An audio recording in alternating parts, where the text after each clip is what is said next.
I've just risked all the money that I have on one book. This is the biggest risk I've ever taken in my bookshop. If it pays off, it will make our entire year, but if it doesn't, I'll be in big trouble. So what kind of book would make me risk everything?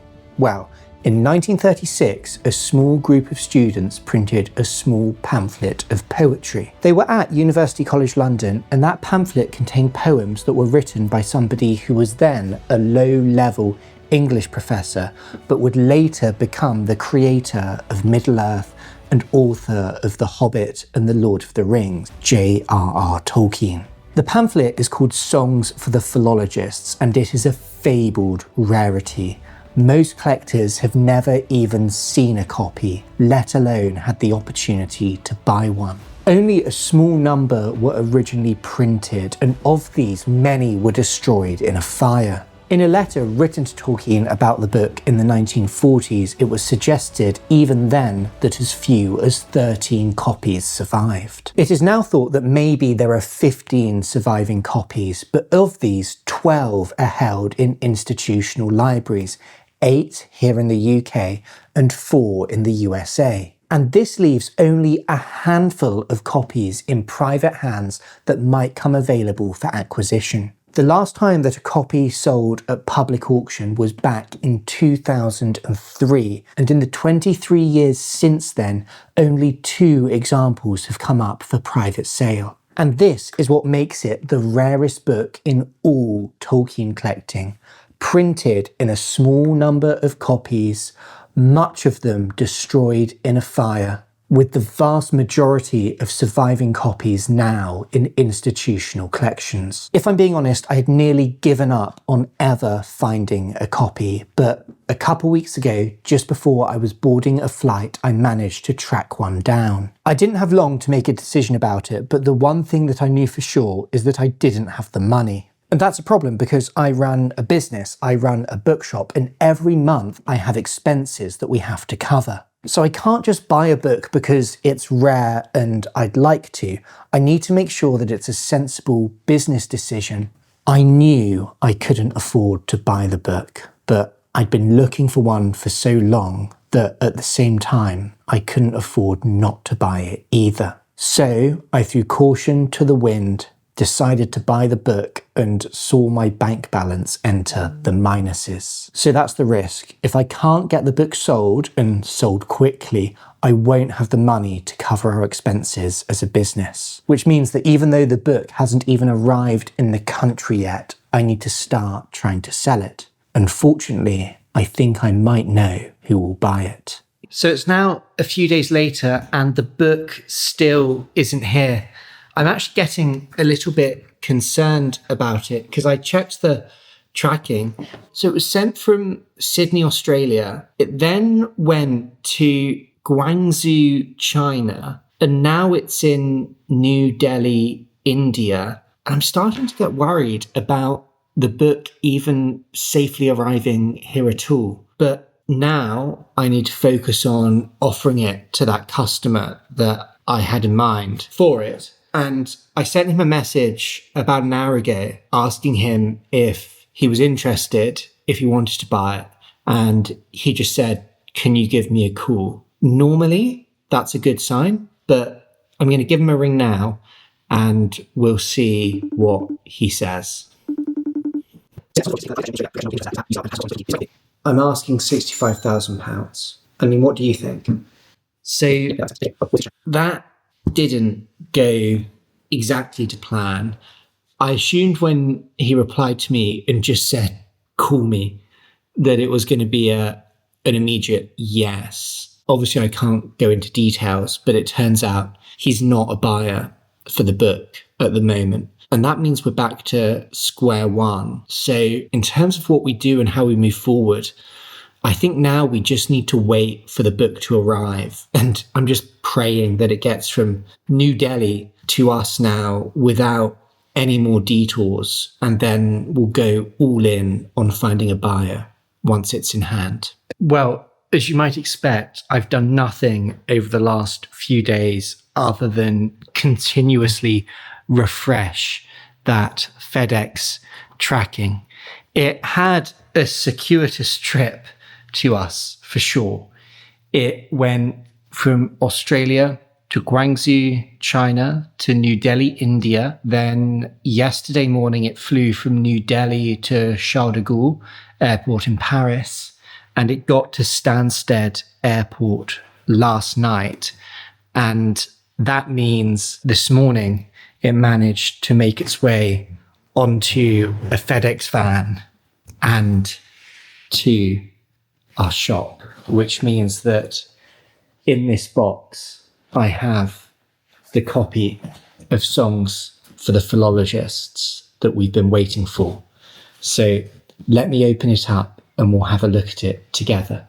They've made this box to house it and protect it. Unfortunately, whoever made the box misspelled Tolkien's name on it. So that's something we'll have to correct. But we can look inside now and see for the first time I've owned one, the first edition of Songs for the Philologists, the rarest book in Tolkien collecting. It has this very nice ribbon, so you can use the ribbon to just lift it up, and it means you can safely remove it from the box without worrying about damaging its edges. And that's because this is a pamphlet, very slim pamphlet with the printer's mark of University College London on the rear where it was printed. It's a very expensive bit of paper, this, but what a privilege after all this time to finally hold one. This also has something special about it that I haven't told you. This is, we think, as far as we've been able to establish, a unique copy, an unrecorded variant, an unrecorded state of the printing.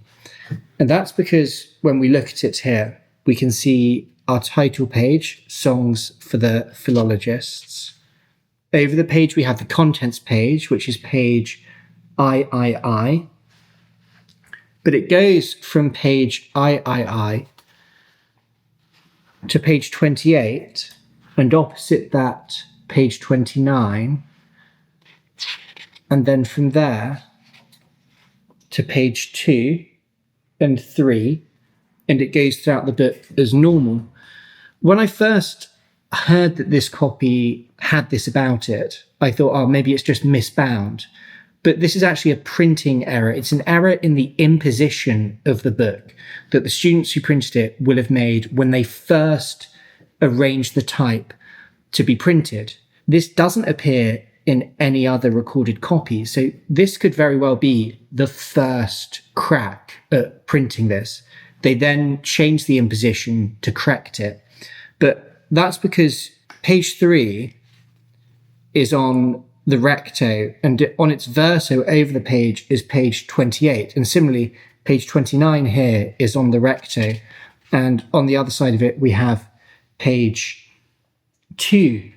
So this is not just a very rare copy of the rarest book in Tolkien collecting. It is perhaps a new, discrete state of it that is unrecorded. I wrote to my friend Wayne Hammond, who's the author of the Tolkien bibliography, earlier today, and he agrees with me that it's an error in imposition and that he's never seen or heard of one like this, of those very few surviving copies. So it's incredibly special. But we can't dwell on this too long, its beauty and how excited I am to finally have this in my hands, because we have the job of selling it. So we've tried to offer it to our customer who I thought would buy it, or at least said they would be interested in buying a copy if I ever found one.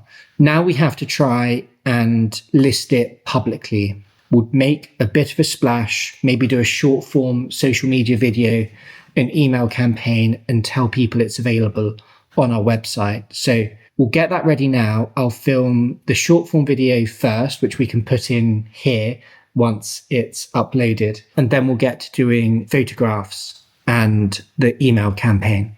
And I'll check in with you later. So it's been a productive couple of hours. We have the book comprehensively photographed. I've photographed every angle, and actually I photographed every single page to record the fact that this is a variant. We've also got our email campaign sitting here in front of me. That's ready to go. And what I'm going to do is I'm going to post that in tandem with some social media videos. So I've got a short form video that's ready to go on Instagram, and then we'll have it ready to go on TikTok, YouTube Shorts, etc. afterwards. And maybe most excitingly, when you go onto my website now, I'll turn it around and show you, you can see Songs for the Philologists. All there, ready to go. So I'm utterly thrilled that it's ready to go. I'm going to press publish. We're going to send the email out. We're going to post the videos. We're going to let the world know that this is now available. And I'll check in with you later and we'll see what's happened. Well, we're a couple hours in after launch, and I've had a few really good messages, actually. A couple of people who are interested in coming to see us here in Wallingford at the bookshop and taking a look at it in person. But as yet, no firm orders. So if the video ends here, then the book's still for sale, and I'm going to have to spend the next few days trying to work out how we can sell some other things to make up for that purchase. We'll see.